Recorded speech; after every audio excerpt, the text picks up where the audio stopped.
পুনর্গঠনের অপেক্ষায় থাকা গাজায় নতুন করে মানবিক বিপর্যয় সৃষ্টি করেছে শীতকালীন ঝড়। বৃষ্টির পানিতে তলিয়ে গেছে শত শত তাঁবু, প্রাণ গেছে বেশ কয়েকজনের। এদিকে এমন মানবিক বিপর্যয়ের মাঝেও বন্ধ হয়নি ইসরায়েলি আগ্রাসন। Japan Bangladesh joint venture company JBS holdings limited এখনও পুনর্গঠনের অপেক্ষায় গাজা সিটি। যুদ্ধের ক্ষত না শুকাতেই হানা দিয়েছে প্রাকৃতিক দুর্যোগ। শীতকালীন ঝড়ে পানিতে তলিয়ে গেছে বাস্তুচ্যুত ফিলিস্তিনিদের শত শত তাঁবু। বৃষ্টির পানি আটকে আশ্রয় শিবিরে মারা গেছে শিশুও। গাজা স্বরাষ্ট্র ও জাতীয় নিরাপত্তা মন্ত্রণালয় জানিয়েছে, ইসরায়েলি হামলার আগেই বাস্তুচ্যুত হওয়া হাজারো মানুষের দুর্ভোগ এই ঝড়ে আরও তীব্র হয়েছে। দুর্বল ও অস্থায়ী আশ্রয়গুলো ঝড়ের ধাক্কা সামলাতে না পেরে প্রাণঘাতী হয়ে উঠেছে। গাজার আবহাওয়া ব্যবস্থা যে প্রভাব ফেলেছে তা অত্যন্ত তীব্র।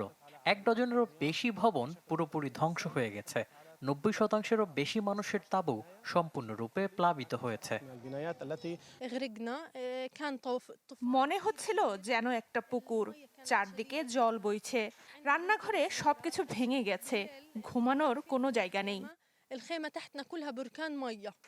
মার্কিন মধ্যস্থতায় 2 মাসে যুদ্ধবিরতি কার্যকর হলেও গাজা এখনও শান্তি পরিকল্পনার প্রথম ধাপে আটকে আছে। এলাকা এখনও অনেক বিভক্ত, মানুষ এখনও বাস্তুচ্যুত, চারিদিকে ধ্বংসস্তূপ পড়ে রয়েছে। ডোনাল্ড ট্রাম্পের শান্তি পরিকল্পনার পরবর্তী ধাপে নতুন ঘরবাড়ি নির্মাণ এবং প্রশাসনিক কাঠামো গঠনের কথা থাকলেও এসব কার্যক্রম থমকে আছে। এর মধ্যে থেমে থেমে চলছে ইসরায়েলি আগ্রাসনও।